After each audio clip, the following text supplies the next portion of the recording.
विश्वगौरव युगपुरुष नरेंद्र मोदीजी 19 तारखेला सोलापूरला त्यांच्या स्वप्नातला जो ड्रीम प्रोजेक्ट आहे सर्वांसाठी घरे या योजनेअंतर्गत केंद्र सरकार महाराष्ट्र शासनाने जी योजना तयार केली, आमचे देवेंद्र फडणवीसजी मुख्यमंत्री असताना 30,000 घराचा प्रोजेक्ट केला आणि आज मोदीजी 15,000 घरं त्या ठिकाणी जनतेला मिळणार आहेत. मोदीजी त्याकरता येत आहेत. आनंदाचा दिवस आहे. सोलापूरच्या जनतेच्या विकासाकरता, सोलापूरच्या जनतेच्या गरीब माणसाच्या कल्याणाकरता अत्यंत आनंदाचा दिवस आहे. आणि मला असं वाटतं की आज मी या ठिकाणी जो प्रवास करतो आहे, जर देशाचे पंतप्रधान सोलापूरला येत आहे तर आपले सर्व भारतीय जनता पार्टी आणि आमचे कार्यकर्ते म्हणून, महायुतीचे कार्यकर्ते म्हणून त्या ठिकाणी पंतप्रधानांचं स्वागत केलं पाहिजे, याकरता ही बैठक होती. हे कशा पद्धतीने स्वागत होणार आहे, काय गिफ्ट असणार आहे त्यांच्यासाठी? कारण सुशील कुमार शिंदे यांनी म्हटलंय की भाजपकडून मला आणि प्रणितीला ऑफर आहे. काय नक्की हे गिफ्ट असणार आहे का? मी आपल्याला अत्यंत जबाबदारीने सांगतो आहे, कुठली ऑफर भारतीय जनता पार्टीने सुशील कुमार शिंदेजी किंवा प्रणितीताई शिंदे, ते आमचे चांगले मित्र आहेत, ते आमचे पारिवारिक त्यांचे संबंध आहेत, पण अशी कुठली ऑफर आम्ही त्यांना दिली नाही आहे. आणि चुकीच्या बातम्या या वर्तमानपत्रातनं आणि मीडियाच्या माध्यमातून जात आहे. भारतीय जनता पार्टीने कुठली ऑफर प्रणितीजी किंवा सुशील कुमारजीला दिली नाही आहे. पहिल्यांदा सांगत नाहीये. 2019च्या निवडणुकांच्या आधी सांगितलं होतं माझ्या ताकदीचा नेत्यांना ऑफर दिली आहे. आत्ताही पुन्हा सांगतायत. मग स्वतःची किंमत वाढवून घेण्यासाठी आहे की फक्त खरंच मी ऑफर दिल्या जाते? मी जबाबदारीनं राज्याचा अध्यक्ष म्हणून सांगतो आहे की कुठलीही ऑफर, भेटी होणं एक गोष्ट वेगळी आहे. माझी भेट 2-3दा झाली मधल्या काळात, भेटी होणं वेगळा, पण पक्षामध्ये अशी कुठली ऑफर दोघांनी आम्ही दिली नाही आहे. पण या पुढच्या कालावधीमध्ये देणार आहात? आम्हाला तशी आवश्यकता नाही आहे. आणि कोणी जर आमचा दुपट्टा घालायला तयार असेल, कोणी आमचा मोदीजींच्या नेतृत्वात, जसं अजितदादांनी आम्हाला समर्थन देताना काय म्हटलं की जगातला सर्वोत्तम भारत निर्माण करण्याची क्षमता मोदीजीमध्ये आहे, म्हणून मी शरद पवार साहेबांना सोडून मोदीजींसोबत आले. जर कोणी आलं असं जगातला सर्वोत्तम भारत, आत्मनिर्भर भारताच्या संकल्पाला साथ देण्याकरता, तर आमचा दुपट्टा नेहमी तयार आहे. कुणालाही कोणी फक्त एकच प्रश्न आहे, कुठलाही आम्ही ऑफर देणार नाही, कुठलीही आम्ही सीटचं कमिटमेंट करणार नाही, कोणालाही आम्ही त्या ठिकाणी या खासदारकी घ्या, आमदार घ्या, मग पक्षाचे असं म्हणणार नाही. पण एकच आहे, मोदीजींना साथ देण्याकरता कोणी येत असेल तर त्याला आम्ही नाही म्हणणार नाही. लोकसभा निवडणुका जवळ आलेल्या अजूनपर्यंत तुमचं हे जसं अजितदादांनी संकल्प केला की मोदीजींच्या नेतृत्वातला भारत, तसंच संकल्पाला, मोदीजींनी केलेल्या विकास कामाला साथ देण्याकरता किंवा 21व्या शतकातला भारत निर्माण करण्याकरता कोणी आलं तर त्याला आम्ही नक्की घेऊ. लोकसभा निवडणुका जवळ आल्या तर अजूनपर्यंत तुमचा उमेदवार ठरला नाही सोलापूर लोकसभेचा. काँग्रेसने तर डिक्लेअर केलंय प्रणिती शिंदे असतील म्हणून, स्वतः सुशील कुमार शिंदे डिक्लेअर केलंय. आमचं केंद्रीय पार्लमेंटरी बोर्ड याचा निर्णय करतं. हा निर्णय राज्यात होत नाही.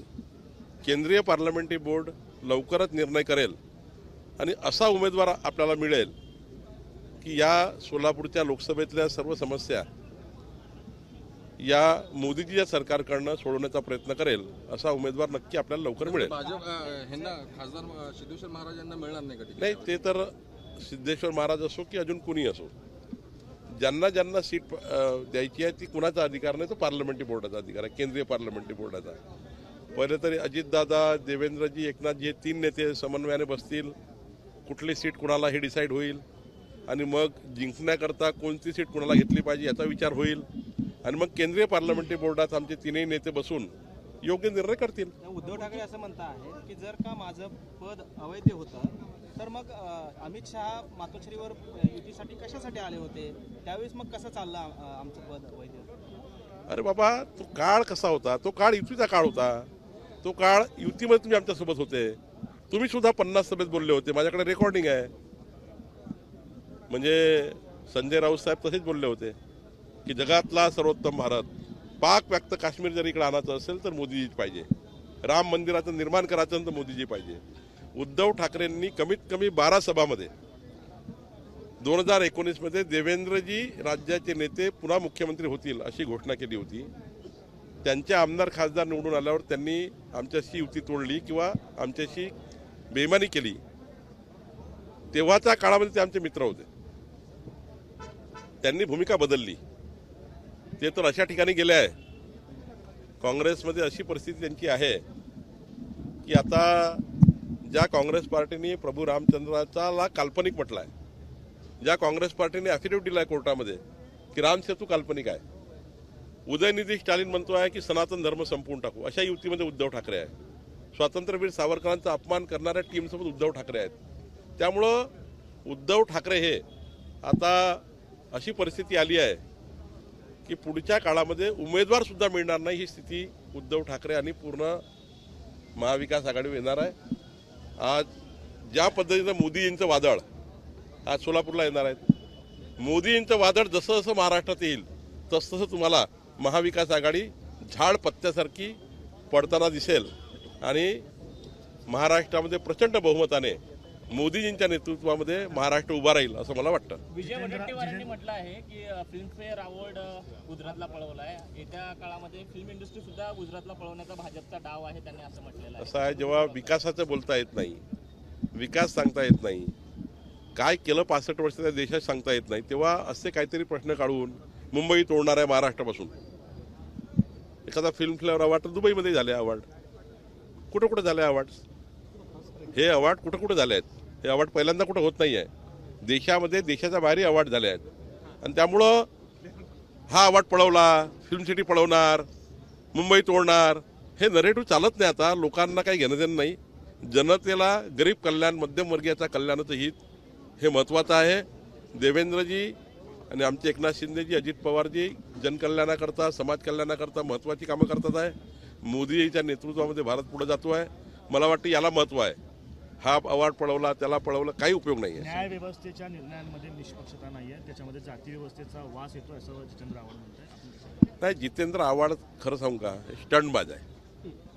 त्यांना दिवसभर मीडियामध्ये काहीतरी बातमी लागतं आणि तुम्हाला चालवायची असतं. आता न्यायव्यवस्थेवर जर तुम्ही प्रश्नचिन्ह उभे करणार तर कसं होणार. देशामध्ये इतके न्याय त्यांच्या बाजूने गेले. जेव्हा त्यांचं सरकार याचं होतं तेव्हा अत्यंत महत्त्वाचा निकाल त्यांच्या बाजूने सर्वोच्च न्यायालयाने दिला होता. आणि त्यामुळं न्यायालयीन व्यवस्थेबद्दल बोलण्याचा अधिकार हा जितेंद्र आव्हाडाला नाही, पण त्यांनी तोंड सोडलेलं आहे. कधी प्रभू रामचंद्राबद्दल बोलतात, कधी न्यायव्यवस्थेबद्दल बोलतात. त्यांना स्टंटबाजी करायची आहे असं मला वाटतं. बाबासाहेबांनी आरक्षण न देऊन न्यायव्यवस्थेमध्ये 80% समाजावरती अन्याय केला असं तुम्ही म्हणतात. बाबासाहेबांच्या वक्तव्यात मी सांगतो ना की स्टंटबाज आहे. स्टंटबाज आहे. जनतेचा आक्रोश एखाद्या दिवशी जनतेचा आक्रोश होऊ नये, पण त्यांना मला अधिकार नाही आहे, मला अधिकार नाही त्यांना बोलायचा.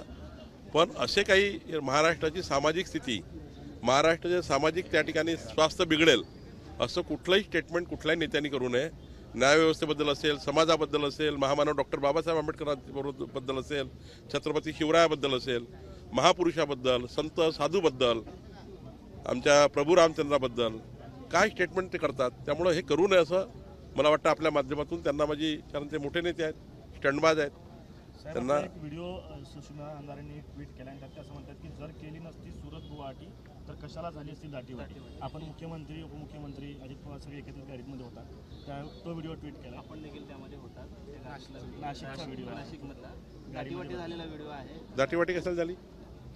असं आहे, समोर 3च जागा राहतं रथामध्ये, मागे 2 जागा राहतं, त्याच्यानंतर 2 जागा सिक्युरिटीच्या असतात.